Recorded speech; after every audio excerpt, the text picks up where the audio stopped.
Back to news. బంగ్లాదేశ్లో ఉద్రిక్తత కొనసాగుతోంది. ఒక పక్క తాత్కాలిక ప్రభుత్వ అధినేతగా మొహమ్మద్ యూనస్ ఇవాళ రాత్రి ప్రమాణం చేయనుండగా పలు ప్రాంతాల్లో హింసాత్మక ఘటనలు చోటు చేసుకున్నాయి.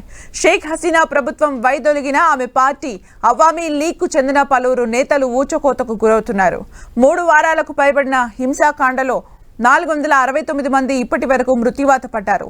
29 మృతదేహాలను గుర్తించగా వాటిలో 20 అవామీ లీగ్ నేతలవే కావడం పరిస్థితి తీవ్రతకు అద్దం పడుతున్నాయి. ఆ పార్టీ నేతల్ని లక్ష్యంగా చేసుకుని ఆందోళనకారులు ఎక్కడికక్కడ వెంటాడి వేటాడి దాడులకు తెగబడుతున్నారు. అశోక్ తకలాలో ఒక మూక మాజీ కౌన్సిలర్ ఇంటికి నిప్పు పెట్టి ఘటనలో 5 టీనేజర్లు మరొకరు సజీవ దహనమయ్యారు.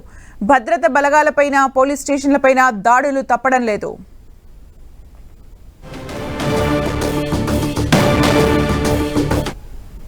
బంగ్లాదేశ్లో శాంతి భద్రతలు అదుపులోకి రాలేదని సమాచారం. ఈ నేపథ్యంలో ఆశ్రయం కల్పించాలని కోరుతూ అనేక మంది భారత సరిహద్దుకు చేరుకుంటున్నారు. ఇందులో భాగంగా పశ్చిమ బెంగాల్లోని జల్పాయిగుడి జిల్లాలోని అంతర్జాతీయ సరిహద్దు వద్ద వందలాది మంది బంగ్లాదేశీయులు బారులు తీరారు. ఇనుప కంచె వద్దకు వచ్చిన వారంతా భారత్లో ఆశ్రయం కల్పించాలని వేడుకుంటున్నారు. మరోవైపు బంగ్లాదేశ్లో హింస చెలరేగిన నేపథ్యంలో భారత్ అప్రమత్తమైంది. 4096 కిలోమీటర్ల పొడవైన ఆ దేశంతో ఉన్న సరిహద్దుల్లో బీఎస్ఎఫ్ కట్టుదిట్టమైన చర్యలు చేపట్టింది. క్షేత్రస్థాయి కమాండర్లు పరిస్థితిని ఎప్పటికప్పుడు సమీక్షిస్తున్నారు. సరిహద్దుల్లో ప్రస్తుత పరిస్థితి ప్రశాంతంగా ఉన్నప్పటికీ అప్రమత్తంగా ఉన్నామని భారత్ సరిహద్దు బలగాలు పేర్కొంటున్నాయి. బంగ్లాదేశ్లో తాత్కాలిక ప్రభుత్వం ఏర్పాటుకు రంగం సిద్ధమైంది. నోబెల్ గ్రహీత మహమ్మద్ యూనస్ నేతృత్వంలో ఇవాళ తాత్కాలిక ప్రభుత్వం కొలువు తీరబోతోంది. రాత్రి 8 గంటలకు ప్రధానిగా యూనస్ ప్రమాణ స్వీకారం చేయనున్నారు. 15 మందితో ప్రభుత్వ సలహా మండలి ఏర్పాటు చేసే అవకాశం ఉంది.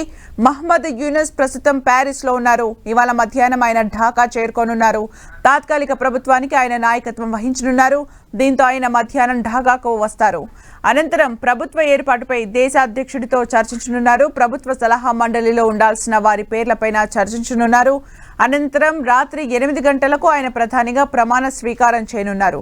ఇందుకు అన్ని ఏర్పాట్లు చేస్తున్నారు.